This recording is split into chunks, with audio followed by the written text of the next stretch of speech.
أعوذ بالله من الشيطان الرجيم.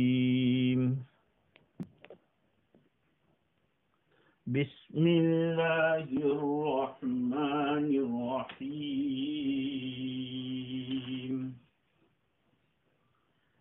فلنسألن الذين أرسل إليهم ولنسألن المرسلين فلنقصن عليهم بعلم وما كنا غائبين والوزن يومئذ الحق فمن ثقلت موازينه فأولئك هم المفلحون ومن خفت موازينه فأولئك الذين خسروا أنفسهم بما كانوا بآياتنا يظلمون ولقد مكناكم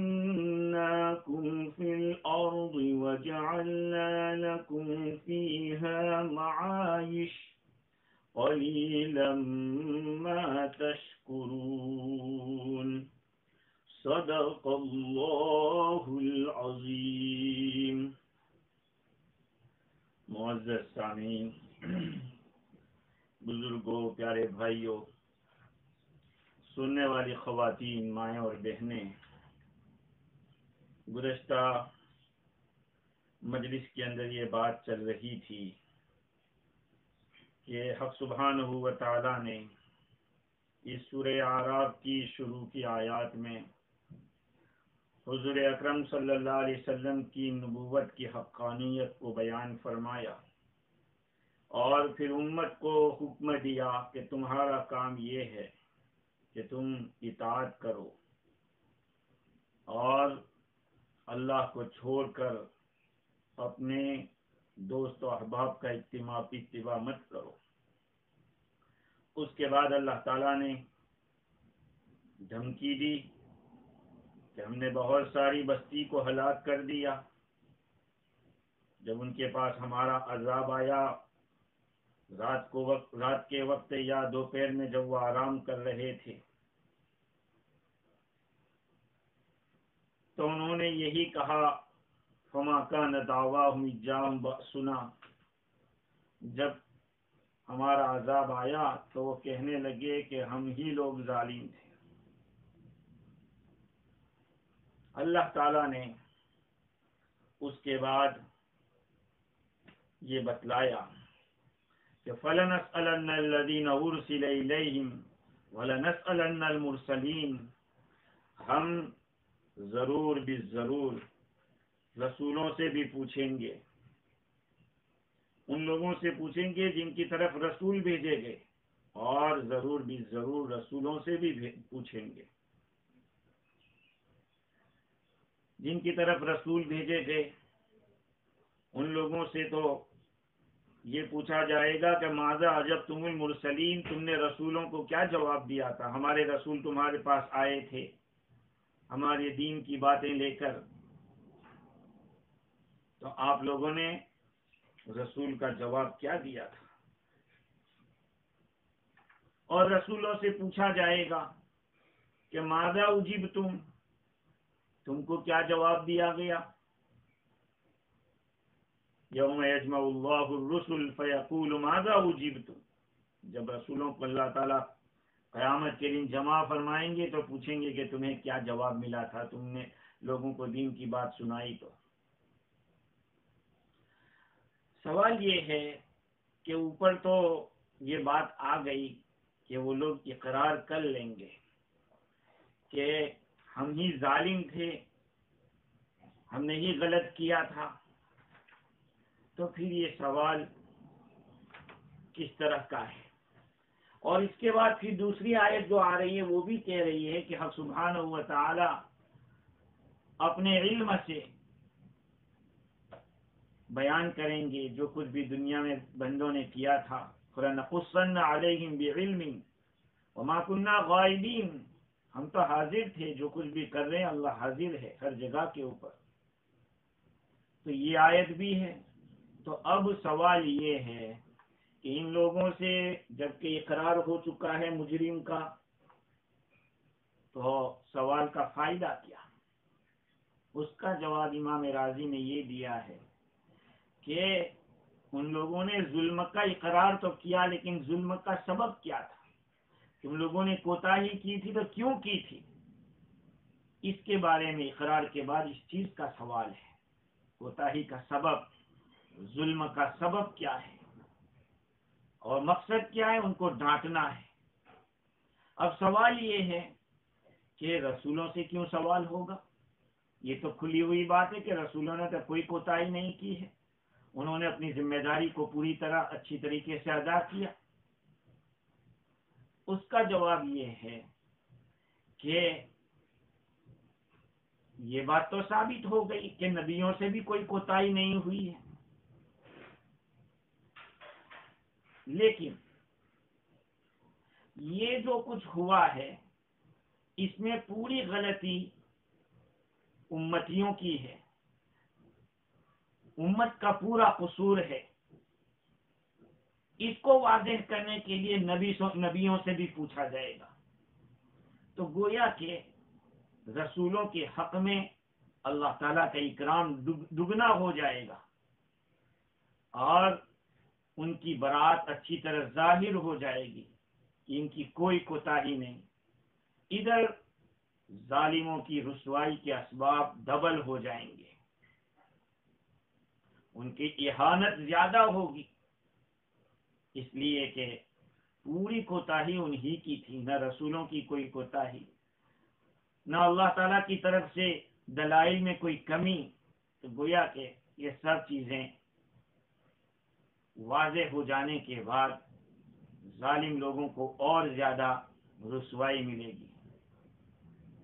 اب سوال ایک یہ ہوتا ہے کہ قرآن مجید کی بہت ساری آیتیں ایسی ہیں جس سے تو یہ پتا چلتا ہے کہ ان سے سوال نہیں ہوگا. اس آیت سے تو پتا چلتا ہے کہ ان سے پوچھا جائے گا. فَيَوْمَئِذٍ لَا يُسْأَلُ عَنْ ذَنبِهِ إِنسٌ وَلَا جَانٌ.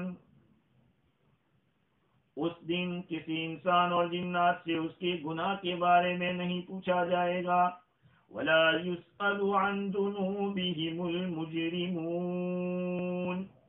اور اس دن مجرموں سے ان کے گناہ کے بارے میں نہیں پوچھا جائے گا. اس آیت میں تو ہے کہ پوچھیں گے، اور احادیث شریفہ میں بھی ہے. حضرت ابن عمر رضی اللہ عنہما فرماتے ہیں، آقا صلی اللہ علیہ وسلم نے ارشاد فرمایا، کلکم راع وکلکم مسئول عن رعیتی. تم میں سے ہر ایک ذمہ دار ہے اور ہر ذمہ دار سے اس کی ذمہ داری کے بارے میں پوچھا جائے گا. امام کو اور اپنے ماتحتوں کے بارے میں پوچھا جائے گا. الامام یسأل عن رعیتی، امام سے اس کی رعیت کے بارے میں پوچھا جائے گا. والرجل یسأل عن اہلہ، مرد سے اپنے گھر والوں کے بارے میں پوچھا جائے گا. والمرأة تسأل عن بیت زوجها، عورت سے اس کے شوہر کے گھر کے بارے میں پوچھا جائے گا. والعبد یسأل عن مال سیدہ، اور غلام سے اس کے آقا کے مال کے بارے میں پوچھا جائے گا. تو اللہ تعالیٰ قیامت کے دن امتوں سے بھی پوچھیں گے، رسولوں سے بھی پوچھیں گے. رسولوں سے پوچھیں گے تم نے پہنچا دیا تھا یا نہیں، اور امتیوں سے پوچھیں گے. تو اب تطبیق دینا ہے کہ بعض آیتوں سے پتہ چلتا ہے کہ ان سے پوچھا جائے گا، اور بعض آیتوں سے پتہ چلتا ہے کہ نہیں پوچھا جائے گا. اس کے جواب دیتے ہوئے غازی نے لکھا کہ ان سے اعمال کے بارے میں نہیں پوچھا جائے گا، اس لیے کہ اعمال تو کتابوں کے اندر لکھے ہوئے، ان کے نامہ اعمال کے اندر سب لکھا ہوا ہے. لیکن ان سے دوائی کے بارے میں پوچھا جائے گا کہ جو تمہارے اعمال لکھے ہوئے ہیں ان اعمال کی طرف تمہیں کون سی چیز دائی تھی، کس چیز نے تم کو پہنچایا تھا وہاں تک. یا ان سوارف کے بارے میں پوچھا جائے گا جنہوں نے ان کو اچھے اعمال سے روکا تھا، پھیرا تھا. یا یہ کہ برائیوں سے روکا تھا؟ بندوں سے پوچھا جائے گا۔ اور دوسرا جواب امام راضی نے یہ دیا کہ سوال کسی سے بھی کسی چیز کے بارے میں ہوتا ہے تو یا تو استفادے کے لیے، استرشاد کے لیے، صحیح بات معلوم کرنے کے لیے ہوتا ہے، اور کبھی کبھی سوال اس کا جواب تو معلوم ہوتا ہے لیکن سامنے والے کو ڈانٹ پلانے کے لیے، گھبرانے کے لیے، رسوا کرنے کے لیے، الم اعہد الیکم یا بنی آدم اللہ تعبدوا الشیطان، کیا میں نے تم لوگوں سے عہد نہیں کیا تھا کہ تم شیطان کی پوجا مت کرنا؟ یاسین شریف میں یہ آیت ہے۔ بھئی کیا تھا اللہ تعالیٰ نے، پھر کیوں پوچھ رہے ہیں؟ ڈانٹ رسوائی کرنا ہے۔ وَأَقْبَلَ بَعْضُهُمْ عَلَى بَعْضٍ يَتَسَاءَلُونَ، اور ایک جگہ اللہ تعالیٰ فرماتے ہیں فَلَا أَنْسَابَ بَيْنَهُمْ يَوْمَئِذٍ وَلَا يَتَسَاءَلُونَ، دیکھو ایک دوسرے کے ساتھ ملیں گے آپس میں سوال کرتے ہوئے، یہاں یہ ہے کہ سوال نہیں کریں گے، تو مطلب یہ ہے کہ شفقت والا سوال اور لطف و کرم والا سوال نہیں ہوگا۔ نسب لا انصاب بینہم، کوئی نسب، اس لیے کہ نسب جب ہوتا ہے، کسی کا نسب معلوم ہوتا ہے تو آدمی کے اندر ایک قسم کی شفقت پیدا ہوتی ہے، نرمی پیدا ہوتی ہے، توجہ ہوتی ہے، اکرام ہوتا ہے۔ کہا اس دن کوئی نسب وسب نہیں ہوگا، ایک دوسرے سے کوئی پوچھے گا نہیں۔ تیسرا جواب امام راضی نے یہ دیا کہ قیامت کا دن بہت لمبا ہوگا اور اس کے مواقف ٹھہرنے کی جگہ علیحدہ علیحدہ جگہوں کے اوپر روکا جائے گا، تو بعض مقامات کے اوپر سوال ہوگا اور بعض مقامات کے اوپر سوال نہیں ہوگا۔ یہ بات ہے۔ اللہ تعالیٰ فرماتے ہیں فَلَنَسْأَلَنَّ الَّذِينَ أُرْسِلَ إِلَيْهِمْ، ہم ضرور بھی ضرور ان لوگوں سے پوچھیں گے جن کی طرف رسولوں کو بھیجا گیا تھا، وَلَنَسْأَلَنَّ الْمُرْسَلِينَ، اور ہم رسولوں سے بھی پوچھیں گے۔ تھوڑی دیر کے لیے آپ سوچ لیں، اللہ تعالیٰ سب کے سامنے اس طرح کا سوال کریں گے تو ہمارے پاس کیا جواب ہوگا؟ ہماری زندگی 60 70 80 100 سال کی، اس کے کس کس گوشے میں ہم نے کیا کیا کیا ہے تو ہم ہی جانتے اپنے بارے میں۔ اللہ رب العزت نے پوچھ لیا کہ یہ تو نے کیا تھا، وہ کیا تھا، ہمارے پاس کیا جواب؟ اس لیے کہا جاتا ہے کہ اس دن کے آنے سے پہلے پہلے آدمی کو چاہیے کہ اپنا معاملہ ٹھیک کر لے۔ تفسیر روح البیان کے اندر ملوک کندہ میں سے ایک بادشاہ کا ذکر کیا ہے کہ وہ بہت زیادہ لہو و لعب کے اندر اور لذات کے اندر لگا ہوا تھا۔ ایک دن شکار کے لیے سوار ہوا اور شکار کرنے کے لیے گیا، اپنے ساتھیوں سے جدا ہو گیا، یہاں تک کہ وہ اکیلا ہی جا رہا تھا۔ اس نے ایک آدمی کو دیکھا کہ وہ بیٹھا ہوا ہے جس کے ارد گرد مردوں کی بہت ساری کھوپڑیاں اور ہڈیاں رکھی ہوئی ہیں، وہ اس کو الٹ پلٹ کر رہا ہے۔ اس بادشاہ نے اس سے پوچھا کہ بھائی تیرا کیا قصہ ہے، تو یہ کیا کر رہا ہے؟ میں دیکھ رہا ہوں کہ تو بہت بدحالی میں ہے، کہ ان ہڈیوں سے کھیل رہا ہے کیا؟ تیری چمڑی بھی سوکھ گئی ہے، کلر تیرا چینج ہو گیا ہے، اور تو اس جنگل میں تنہائی میں کیا کر رہا ہے؟ اس نے کہا کہ میں تجھے کیا کہوں، تجھے یاد نہیں ہے کہ لمبا سفر باقی ہے اور 2 مقرر فرشتے مجھے اس منزل کی طرف لے جا رہے ہیں، مائل کر رہے ہیں، ایسی منزل جو چیونٹیوں کا گھر ہے، بہت ہی گہرا ہے، تاریک ہے، ٹھہرنے کی جگہ بھی ناپسند ہے، اور مجھے بہت ہی ایک پریشانی کی جگہ کے اندر سونپ دیں گے اور ہلاکت کے پاس رکھ دیں گے۔ مٹی نیچے ہوگی، تنگ جگہ ہوگی، تنہائی ہوگی، زمین کے کیڑے مکوڑوں کا ہم گھاس چارہ ہو جائیں گے، ہمارا گوشت وہ لوگ کھا لیں گے، زمین کے کیڑے مکوڑے۔ یہاں تک کہ میں ایک پرانی بوسیدہ ہڈی بن جاؤں گا اور بدبختی کے انتہا کو پہنچ جاؤں گا. لیکن اس کے بعد حشر کے میدان کی طرف مجھے دھکیلا جائے گا، میں پہنچ جاؤں گا. پھر پتہ نہیں کیا فیصلہ ہوتا ہے، مجھے جنت کا حکم ملتا ہے یا جہنم کا. تو پھر آپ بتائیے کہ کون سی چیز لذت کی رہ گئی ہے کہ جس سے میں لذت حاصل کروں. بادشاہ نے جب اس کی اس بات کو سنا تو وہ گھوڑے سے اتر گیا اور اس کے سامنے بیٹھ گیا کہ آدمی، تیری ان باتوں نے میری زندگی کے جو ایک لذت تھی اس کو مقدر کر دیا ہے، یعنی گدلا کر دیا. جو لطف تھا اس کو کرکرا کر دیا،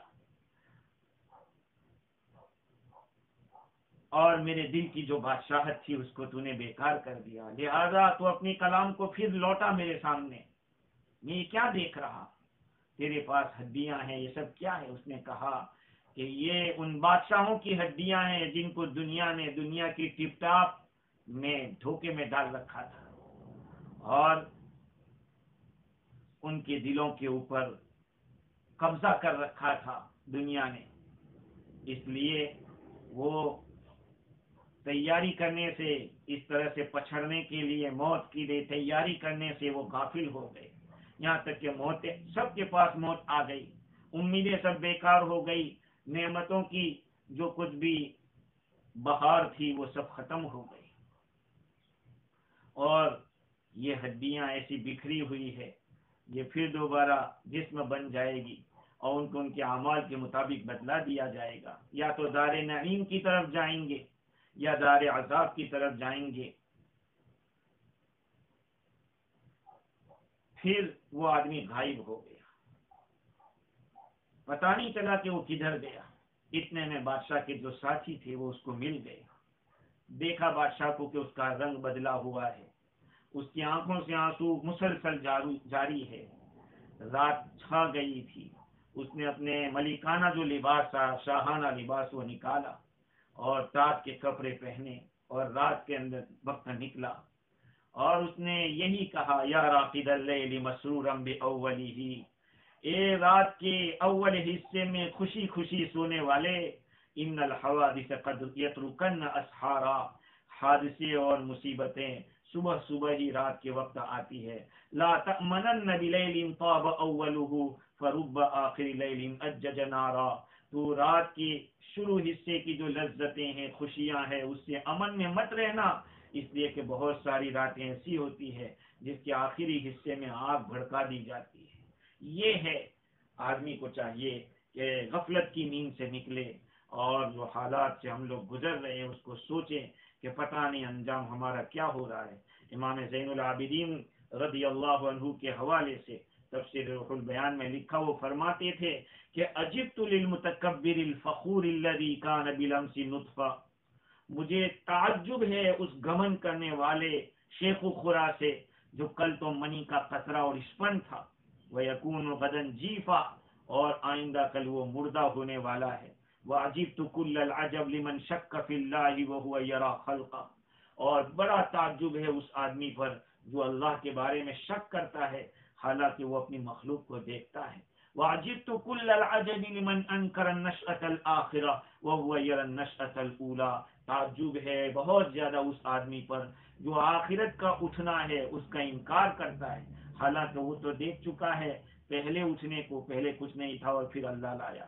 وَعَجِبْتُ كُلَّ الْعَجَبِ لِمَنْ عَمِلَ لِلدَّارِ الْفَنَا وَتَرَكَ دَارَ الْبَقَاء، اور تعجب ہے بہت زیادہ اس آدمی پر جو فنا کے گھر کے لیے تو کام کر رہا ہے، محنت کر رہا ہے، اور بقا کے جو گھر ہے آخرت ہے اس کے لیے محنت چھوڑ دی ہے. یہ باتیں ہیں میرے عزیزو، اپنے بارے میں سوچیں.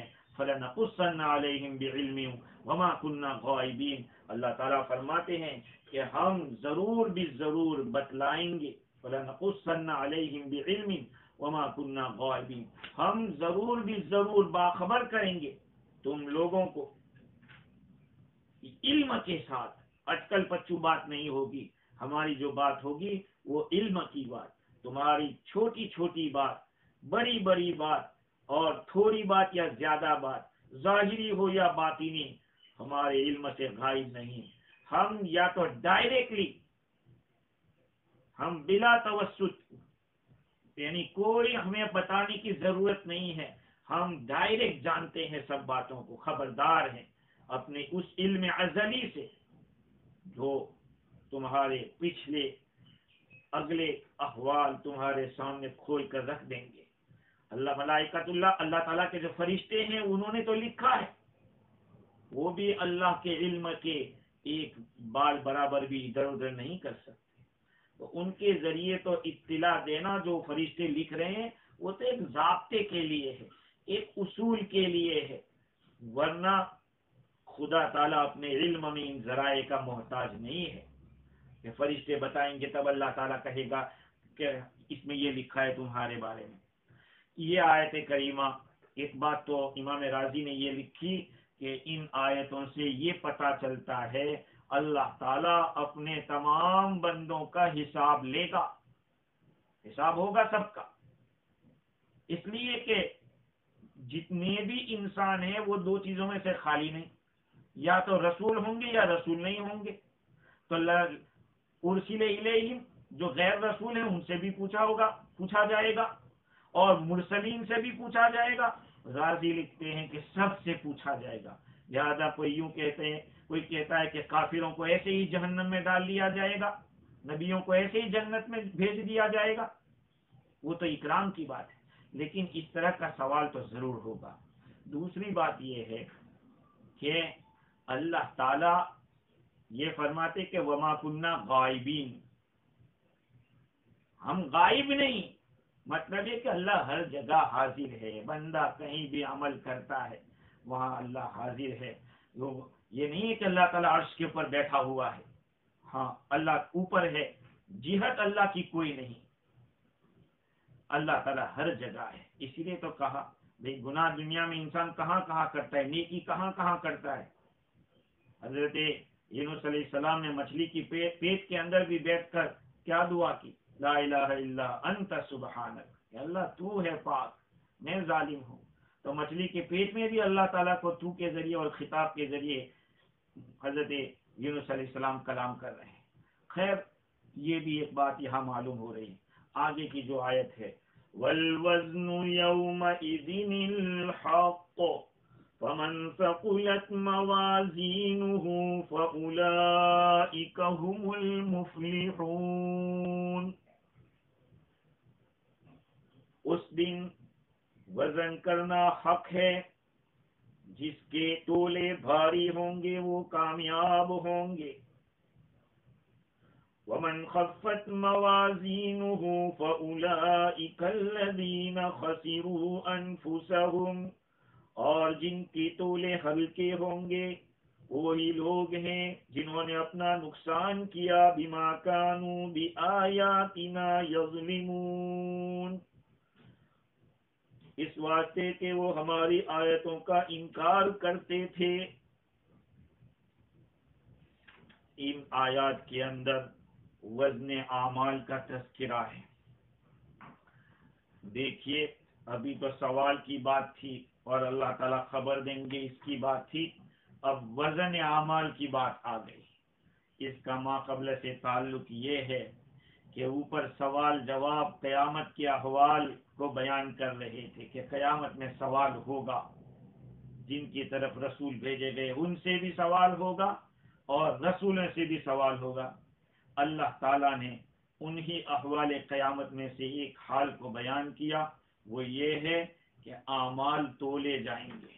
والوزن یومئذ الحق، اعمال کا تولا جانا حق ہے. اس دن تولا جانا حق ہے، تولا صحیح تولنا اس دن ہوگا، یہ بھی ترجمہ کر سکتے ہیں. اس مقام کے اوپر جاننا ضروری ہے کہ وزن اعمال ہوں گے یا نہیں ہوں گے. امام راضی نے اس مقام کے اوپر دو قول بیان کیے. ایک قول تو حضرت مجاہد کا اور ضحاک اور اعمش کا ہے. ان کا کہنا یہ ہے کہ میزان سے مراد، وزن کرنے سے مراد انصاف کرنا اور فیصلہ کرنا ہے. ترازو ورازو نام کی بات نہیں، بلکہ انصاف مکمل ہوگا اس کو بتلانے کے لیے تولنے کا لفظ آیا. راضی کا دعویٰ ہے کہ بہت سارے متاخرین علماء بھی اس قول کی طرف گئے اور انہوں نے یہ دلیل بتائی کہ اس طرح کا میننگ عربی زبان کے اندر چلتا ہے. وزن کا لفظ بول کر اس طرح سے انصاف کا معنی لینا صحیح ہے، کیونکہ انصاف لینے اور دینے کے اندر ہوتا ہے. وہ کس طرح سے ہوتا ہے؟ لینے دینے میں انصاف تول کر اور ناپ کر ہوتا ہے. ناپنے کا مطلب کسی برتن کے اندر بھر کے دینا، وہ ناپنا ہے، اور وزن کرنا ترازو کے ذریعے ہوتا ہے. یہ دنیا کے اندر اس طرح سے ہوتا ہے. انصاف لینے دینے میں وہ ظاہر ہوتا ہے اس کے پیمانے کے ذریعے اور وزن کے ذریعے. لہذا اس میں ان کا کہنا یہ ہے کہ وزن کرنے سے مراد انصاف کرنا ہے. جیسے کہ بعض دفعہ یہ کہتے ہیں کہ فلاں آدمی کا بہت زیادہ وزن ہے. وزن ہے مطلب کہ اس کی بڑی قدرت ہے، اس کی قیمت ہے، اس کا وہاں چلتا ہے. اور اللہ تعالیٰ فرماتے ہیں فَلَا نُقِيمُ لَهُمْ يَوْمَ الْقِيَامَةِ وَزْنًا، ہم ان کے لیے قیامت کے دن کوئی ترازو نہیں رکھیں گے. تو ان باتوں سے ان کا کہنا یہ ہے کہ اللہ تعالی ثواب دینا اور سزا دینا وہ اس میں انصاف سے کام لیں گے. اس کو بتلانے کے لیے میزان کا لفظ استعمال کیا. اور ان کا کہنا یہ ہے کہ بندوں کے جو اعمال ہے وہ تو اعراض ہے، وہ تو ختم ہو جاتے ہیں. نماز پڑھی تو وہ تو پڑھ لی، تو جو ختم ہو گئی نماز ہو گئی. اب یہ ختم ہو گئی، اس کا کیسے وزن ہو سکتا ہے؟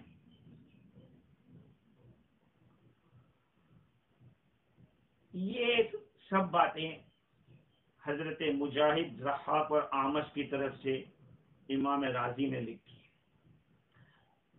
دوسرا قول امام راضی نے اس کو پہلے قول پہ لکھا ہے، لیکن میں نے اس کو پہلے بیان کر دیا. جو دوسرا تھا اس کو پہلے بیان کیا، اور جو پہلا تھا اس کو میں دوسرا بیان اس لیے کر رہا ہوں کہ یہ زیادہ راجح ہے. جو دوسرا قول نقل کر رہا ہوں وہ یہ ہے کہ قیامت کے دن ترازو رکھا جائے گا جس کے دو پلڑے بھی ہوں گے اور بیچ میں اس کی ایک زبان، یعنی جو مڈل میں لکڑی جو ہوتی ہے یا لوہا ہوتا ہے جس سے پتہ چلتا ہے ادھر ادھر، اس کو زبان لسان کہتے ہیں عربی کے اندر، وہ بھی ہوگی. اس کے ذریعے بندوں کے برے اعمال اور اچھے اعمال کو تولا جائے گا. یہ دوسرا قول ہے. ابن عباس رضی اللہ تعالی عنہما فرماتے ہیں کہ اعمال تولے جائیں گے، ایمان والا اپنے عمل کے ساتھ لایا جائے گا اچھی شکل کے اندر. پھر اس کو میزان کے پلڑے میں رکھا جائے گا تو اس کی نیکیاں اس کی برائیوں کے اوپر غالب آ جائے گی. اسی کو اللہ تعالیٰ نے فرمایا فَمَنْ ثَقُلَتْ مَوَازِينُهُ فَأُولَٰئِكَ هُمُ الْمُفْلِحُونَ، جن کے تولے بھاری رہے وہ لوگ کامیاب ہونے والے یعنی نجات پانے والے. اور اسی طرح سورہ انبیاء میں بھی اللہ تعالیٰ فرماتے ہیں وَنَضَعُ الْمَوَازِينَ الْقِسْطَ لِيَوْمِ الْقِيَامَةِ فَلَا تُظْلَمُ نَفْسٌ شَيْئًا، قیامت کے دن انصاف کی ترازو ہم رکھیں گے، کسی جان کے اوپر کچھ بھی ظلم نہیں ہوگا۔ تو ترازو ہوگا، اس میں کوئی شک نہیں، یہ دوسرا قول ہے۔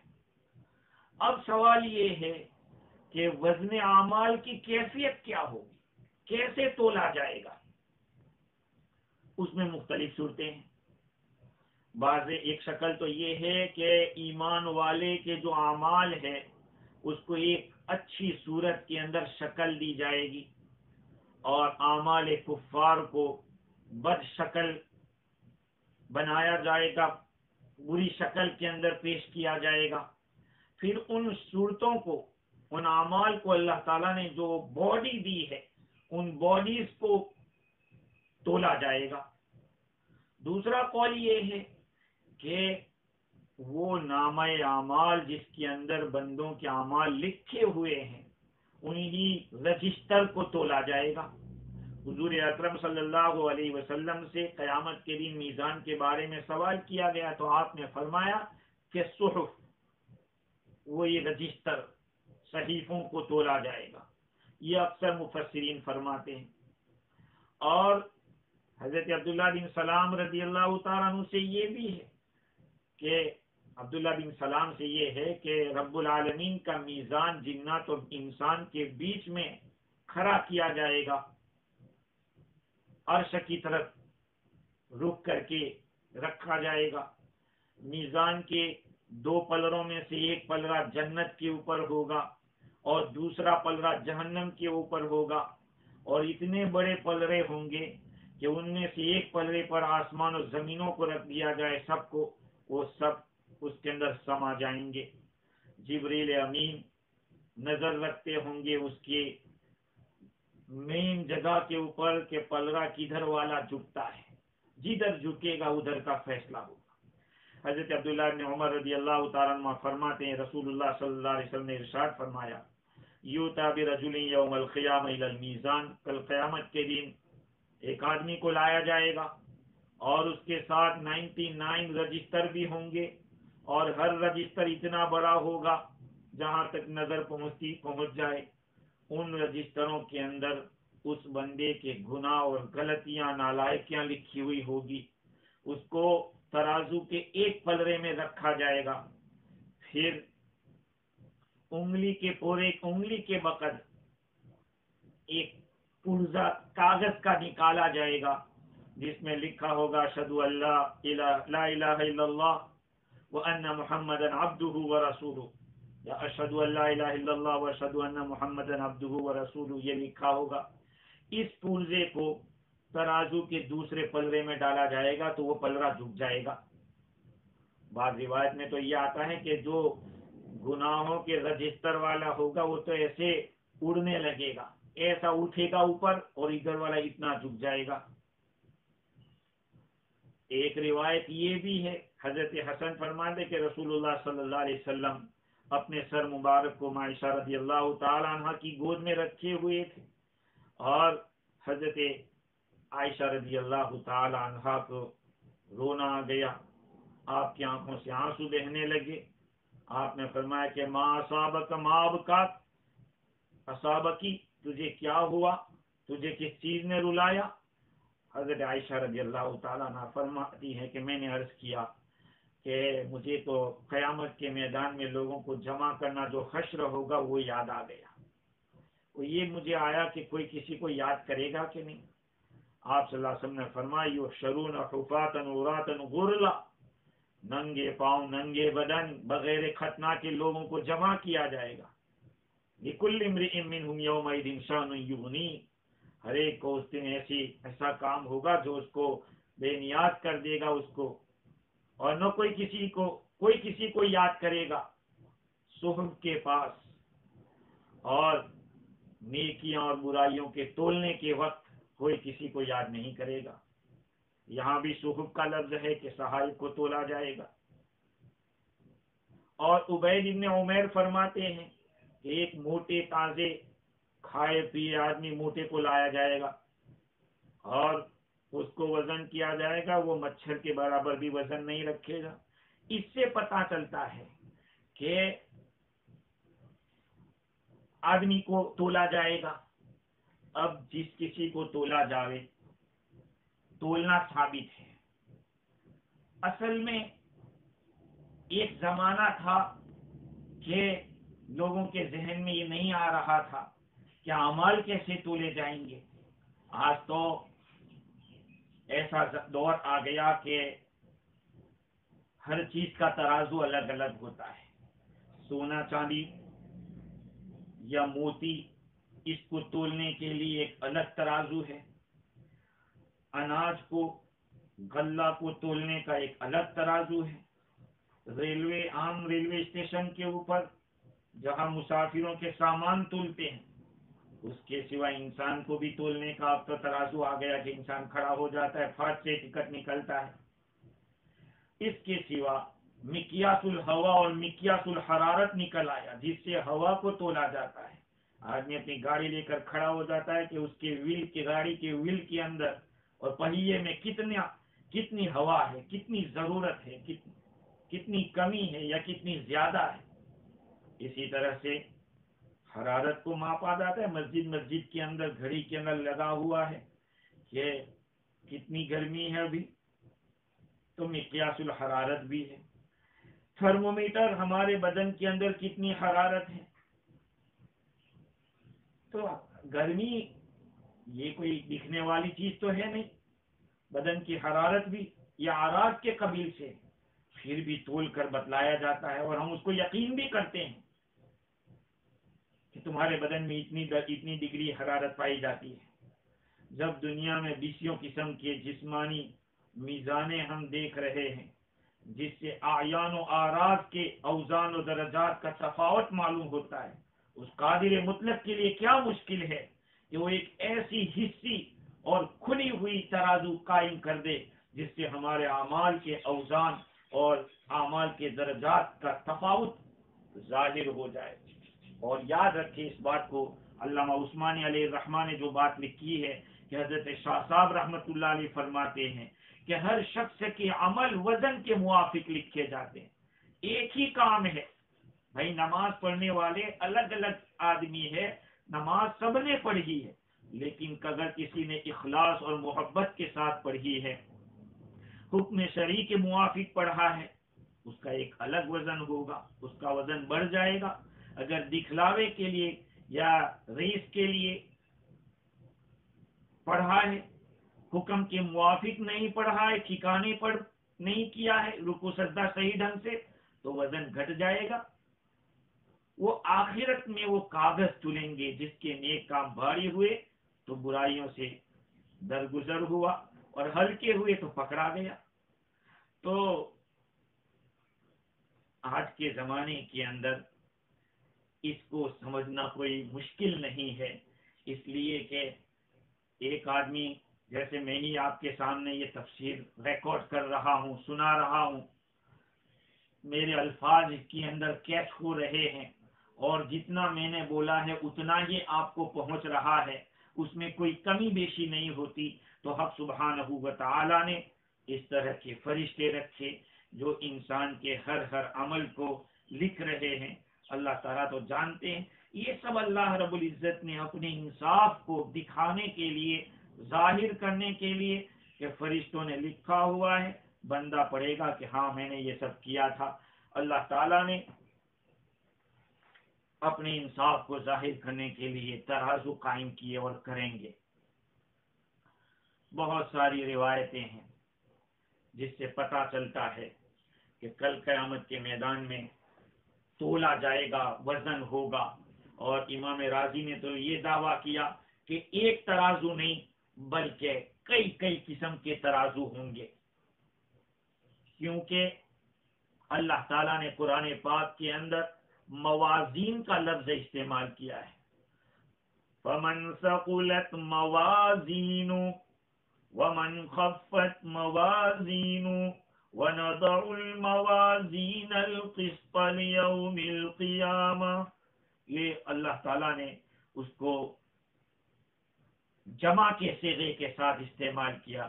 اس سے پتہ چلتا ہے کہ کئی ترازو ہوں گے اور الگ الگ قسم کے بھائی اعضاء کے جو اعمال ہے اس کو الگ سے تولا جائے گا، اور اسی طرح سے ایمان ہے اس کا تو وزن ہی کتنا ہوگا تو اس کے لیے الگ سے تولا جائے گا. خلاصہ کلام یہ ہے کہ الگ الگ طریقے سے الگ الگ ترازو کے اندر تولیں گے. وہی روایتیں، بہت ساری روایتیں مفتی شفیع صاحب نور اللہ مرقدہ نے بھی لکھی ہے، اور قرآن مجید کی آیات بھی اس کے اوپر دلالت کر رہی ہے. دیکھیے ابھی تو میں نے وہ روایت آپ کے سامنے پڑھی تھی 99 نامہ اعمال والے کی، کہ کلمہ پڑھا ہوا تھا، اس کلمے کی برکت سے، وہ شہادتین سے اس آدمی کی نجات ہو گئی. خیر یہ اللہ تعالیٰ کی عنایت ہے، اللہ تعالیٰ جس کو چاہتے ہیں نوازتے ہیں. اور بعض روایات میں یہ بھی میں نے پڑھا تھا کہ حضور اکرم صلی اللہ علیہ وسلم کے اوپر درود شریف پڑھنے والے کی بھی اس وجہ سے بخشش ہو گئی کہ وہ حضور پر درود شریف پڑھ رہا تھا. ایک آدمی تھا، اس کا انتقال کا وقت ہوا، وہ دنیا سے چلا گیا. جانے کے بعد حق سبحانہ و تعالیٰ کے سامنے کھڑا کیا گیا، یا یہ کہ قیامت کے دن اس کو کھڑا کیا جائے گا، جو بھی شکل ہوگی. اس کے نامہ اعمال کو جب تولا جائے گا، تولنے کے بعد دیکھا گیا کہ اس کے تو گناہ بہت زیادہ ہے، یہ آدمی بہت پریشان ہے. اس پریشانی کے عالم میں بلکہ اس کے لیے جہنم کا فیصلہ ہونے ہی والا ہے. اتنے میں دیکھتا کیا ہے کہ ایک آدمی وہاں پہ نمودار ہوتے ہیں، اور نمودار ہونے کے بعد ایک سرہ، یا یوں کہیے کہ ایک پوٹلی کھیری ڈال دیتے ہیں اس کے نیکیوں کے پلڑے کے اندر. جب اس نے دیکھا کہ کسی نے میرے نیکی کے پلڑے کے اندر یہ برائی کوئی تھیلی ڈالی گئی ہے، اس نے تھیلی کو کھولا، اس کے اندر سے کچھ چیزیں نکلی، اس کے لیے جنت کا فیصلہ کر دیا گیا. اب یہ آدمی پریشان ہے کہ یا کس نے میرے اوپر اتنا بڑا احسان کر دیا. اس آدمی سے نہیں رہا گیا، کہا کہ جی ابی انت و امی ما احسن وجهك و احسن خلقك، میرے ماں باپ آپ پر قربان، آپ کتنے ہی اچھے چہرے والے ہیں، کتنے اچھے اخلاق والے ہیں. من انت، آپ کون ہیں؟ آپ نے تو میرے تمام لفظوں کو ختم کروا دیا. آپ صلی اللہ علیہ وسلم نے فرمایا انا نبیک محمد، میں تیرا نبی محمد ہوں صلی اللہ علیہ وسلم. وَهَذِهِ صَلَاتُكَ الَّتِي كُنْتَ تُصَلِّ عَلَيَّ وَفَيْتُكَهَا أَحْوَجَ مَا تَكُونُ إِلَيْهَا، یہ تیرا وہ درود شریف ہے جو تو میرے اوپر پڑھتا رہتا تھا. آج میں نے جب تیری سخت ضرورت کا وقت ہے تو اس کو میں نے پورا کر دیا. یہ روایت علامہ آلوسی بغدادی نے لکھی ہے تفسیر روح المعانی کے اندر. پوری روایت یہ ہے ابن ابی دنیا اور نمیری کے حوالے سے کہ حضرت آدم علیہ السلام اللہ تعالیٰ کے دربار میں ہوں گے، اور آپ کے اوپر 2 سبز قسم کے کپڑے ہوں گے، گویا کہ ایک کھجور کا درخت ہو، جو بھی وہاں سے چلتا ہوگا اولاد آدم میں سے، وہ جنت کی طرف دیکھ رہا ہوگا، اور جو جہنم کی طرف بھی جاتا ہوگا وہ بھی دیکھتا ہوگا۔ آدم علیہ السلام اسی حالت میں ہوں گے کہ امت محمد صلی اللہ علیہ وسلم کا ایک آدمی آپ کو نظر آئے گا جس کو جہنم کی طرف لے جایا جا رہا ہے۔ آدم علیہ السلام پکاریں گے کہ یا احمد یا احمد، اے احمد اے احمد۔ نبی اکرم صلی اللہ علیہ وسلم فرمائیں گے لبیک یا ابو البشر، اے ابو البشر میں حاضر ہوں۔ فیقول، آدم علیہ السلام عرض کریں گے کہ یہ آپ کی امت کا ایک آدمی ہے جو جہنم کی طرف جا رہا ہے۔ آپ صلی اللہ علیہ وسلم فرمائیں گے اپنے ازار کو مضبوط کریں گے اور فرشتوں کے پیچھے تیزی کے ساتھ تشریف لے جائیں گے۔ آپ فرمائیں گے کہ میرے رب کے رسولوں، فرشتوں رکو۔ وہ کہیں گے کہ نحن الغلاظ الشداد، ہم تو بہت سخت ہیں، اللہ تعالیٰ کے نافرمانی نہیں کرتے، ہمیں جس کا حکم دیا جاتا ہے وہ ہم کر کے رہتے ہیں۔ حضور اکرم صلی اللہ علیہ وسلم اپنے ہاتھ سے، الٹے ہاتھ سے اپنی داڑھی کو پکڑیں گے اور اب عرش کی طرف متوجہ ہوں گے اور عرض کریں گے کہ میرے رب، تو نے وعدہ کیا تھا مجھے کہ مجھے اپنی امت کے بارے میں رسوا نہیں کرے گا۔ آواز آئے گی عرش کے اوپر سے کہ اطیعوا محمدا، کہ محمد کا کہنا مانو صلی اللہ علیہ وسلم۔ وَرُدُّ هَذَا الْعَبْدَ إِلَى الْمَقَامِ، اور اس بندے کو مقام کی طرف بھیجو۔ آپ صلی اللہ علیہ وسلم ایک سفید پرچی نکالیں گے جو انگلی کے بقدر ہوگی، اور اس کے یہاں یہ لفظ لکھا ہے۔ اور وہ جو ٹھیلی کی بات تھی وہ دوسری روایت ہے، اور بلکہ وہ تفسیر روح البیان کے اندر اس کو کسی اور باب میں بیان کیا، جو اس کو میں اس کے بعد بیان کروں گا، کہ وہ انگلی کے بقدر سفید بطاقہ پرچی نکالیں گے اور اس کے سیدھے ترازو کے پلڑے میں، سیدھے پلڑے میں ڈال دیں گے، اور آپ فرما رہے ہوں گے بسم اللہ، جس سے ساری نیکیاں غالب آ جائے گی برائیوں کے اوپر، اور فرشتہ آواز دے گا سعید و سعید جدہ وثقلت موازینہ انطلقوا بہ الی الجنہ، یہ لکی رہا، خوشبخت رہا، اس کی محنت کامیاب رہی، اس کے تولے بھاری ہو گئے، جاؤ اس کو جنت کی طرف لے جاؤ۔ یہ آدمی کہے گا کہ حضور فرمائیں گے کہ میرے رب کے رسولو، رکو رکو، ابھی مت لے جاؤ، میں، بلکہ وہ آدمی پوچھے گا فرشتوں سے کہ رک جاؤ، میں اس آدمی کے بارے میں جاننا چاہتا ہوں کہ اس عبد کریم نے جو مجھ پر احسان کیا ہے وہ کون ہے۔ تو پھر میں وہ آدمی حضور صلی اللہ علیہ وسلم کی طرف متوجہ ہو کر کہے گا کہ میرے ماں باپ آپ پر قربان، آپ اتنے خوبصورت ہو اور اچھے اخلاق والے ہو، آپ کون ہیں؟ آپ فرمائیں گے کہ میں آپ کا نبی ہوں، تو مجھ پر جو درود پڑھتا تھا اس کا آج میں نے تجھے پورا بدلہ کر دیا۔ تو یہ بات ہے۔ اور ایک روایت جس کو میں نے عرض کیا تھا کہ تفسیر روح البیان میں ہے، وہ بات یہ ہے کہ ایک آدمی کا انتقال ہو گیا، اور انتقال کے بعد خواب میں کسی نے دیکھا تو پوچھا کہ تیرے اوپر کیا گزری؟ تو کہا کہ میری اچھائیاں تولی گئی، میری برائیاں غالب آ گئی تھی میری نیکیوں کے اوپر۔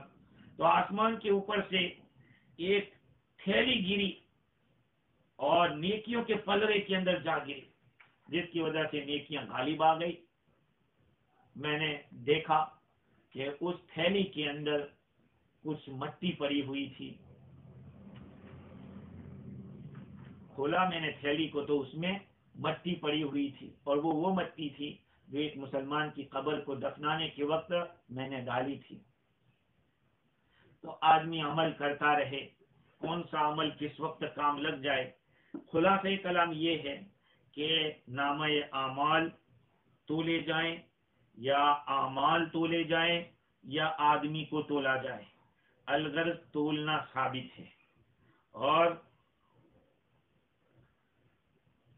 جس کے تولے بھاری رہیں گے وہ کامیاب رہے گا، اور جس کے تولے ہلکے رہیں گے ومن خفت موازینہ فاولئک الذین خسروا انفسهم بما كانوا بآیاتنا یظلمون، اور جس کے تولے ہلکے رہیں گے انہوں نے اپنا ہی نقصان کیا ہے، وہ خسارے میں رہے۔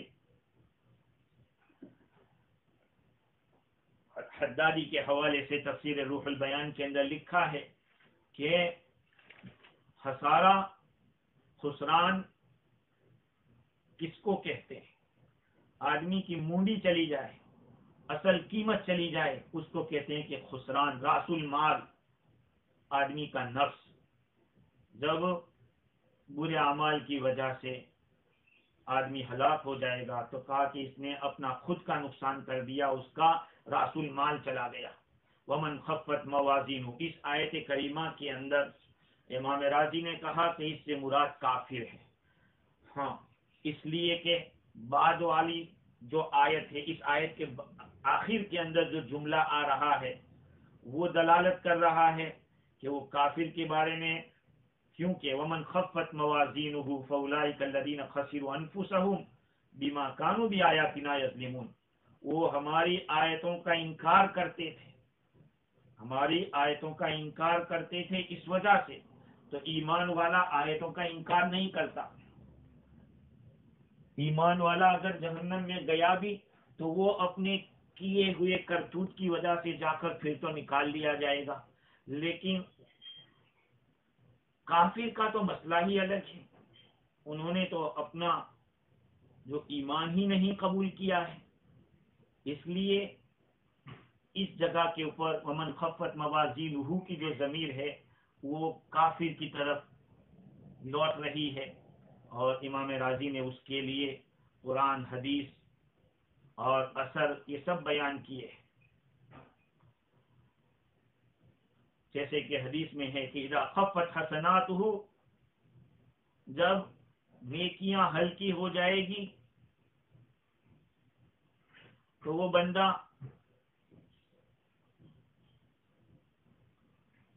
ہاں وہی روایت جو ابھی میں نے پیش کی، امام راضی نے اسی کو بیان کیا ہے کہ وہ بندہ کہے گا کہ آپ کون ہو، اور آپ کے درود شریف پڑھنے کی وجہ سے نیکیوں کا پلڑا بھاری ہو جائے گا۔ یہ روایت واحدی نے بسیط کے اندر نقل کی، علامہ آلوسی نے بھی نقل کی، امام راضی نے بھی نقل کی۔ تو یہ ساری روایتوں سے پتہ چلتا ہے، حدیث بطاقہ بھی کہ کلمے کاغذ کے اندر کلمہ لکھ کر ڈال دیا جائے گا اور آدمی کا پلڑا بھاری ہو جائے گا، یہ ساری روایتیں دلالت کر رہی ہے کہ ایمان والے کو یہ بات نہیں کہی جائے گی کہ وہ آیتوں کا انکار کرتا تھا، یہ کافر کے لیے ہو سکتا ہے۔ ومن خفت موازینہ فاولئک الذین خسروا انفسهم بما كانوا بآیاتنا یظلمون، اور بھی بہت ساری روایت ہے جس سے تولا جانا ثابت ہے۔ حضرت ابن مسعود رضی اللہ تعالیٰ عنہ کے بارے میں آتا ہے، حضور صلی اللہ علیہ وسلم نے فرمایا کہ ان کی ٹانگیں ظاہر میں کتنی پتلی ہے، لیکن قسم اس ذات کی جس کے قبضے میں میری جان ہے، قیامت کی میزان عدل میں ان کا وزن احد پہاڑ سے بھی زیادہ ہوگا۔ دیکھو آدمی کا تولا جانا ثابت ہو رہا ہے اس آیت سے، اس حدیث سے۔ پھر وہ بخاری شریف کی آخری حدیث کلمتان حبیبتان الی الرحمن خفیفتان علی اللسان ثقیلتان فی المیزان سبحان اللہ وبحمدہ سبحان اللہ العظیم، اس سے معلوم ہوا کہ وہ کلمے تولے جائیں گے، عمل تولا جائے گا۔ اس آیت سے یہ اس حدیث سے یہ معلوم ہو رہی ہے، بات معلوم ہو رہی ہے۔ اسی طرح سے ابو ذر غفاری رضی اللہ تعالیٰ عنہ سے حضور اکرم صلی اللہ علیہ وسلم نے فرمایا، تمہیں ایسے دو کام بتاتا ہوں جن پر عمل کرنا انسان کے لیے کچھ بھاری نہیں ہے، میزان عمل میں وہ سب سے زیادہ بھاری ہوں گے، ایک اچھے اخلاق اور دوسرا خاموش رہنا، بلا ضرورت کلام نہ کرنا۔ دیکھیے یہ دو باتیں قیامت کے اندر میزان عمل کے اندر بہت بھاری رہیں گے۔ خیر خلاصہ کلام یہ ہے کہ اعمال کا تولا جانا ثابت ہے، اب اعمال تولے جائیں، رجسٹر تولے جائیں، صاحب عمل کو تولا جائے، لیکن تولا جائے گا۔ آگے اللہ تعالیٰ نے جو آیت بیان کی وَلَقَدْ مَكَّنَّاكُمْ فِي الْأَرْضِ، ہم نے تم کو زمین کے اندر پاور دیا ہے، اور وَجَعَلْنَا لَكُمْ فِيهَا مَعَائِشَ، اور زمین کے اندر تمہارے لیے ہم نے روزیاں رکھی ہے، قلیلا ما تشکرون، تم بہت کم شکر کرتے ہو۔ مزید گفتگو انشاءاللہ آئندہ کل کریں گے۔ اللہ تعالیٰ مجھے اور آپ کو دین کی صحیح سمجھ عطا فرماوے، عمل کرنے والا بناوے۔ وآخر دعوانا ان الحمد للہ رب العالمین۔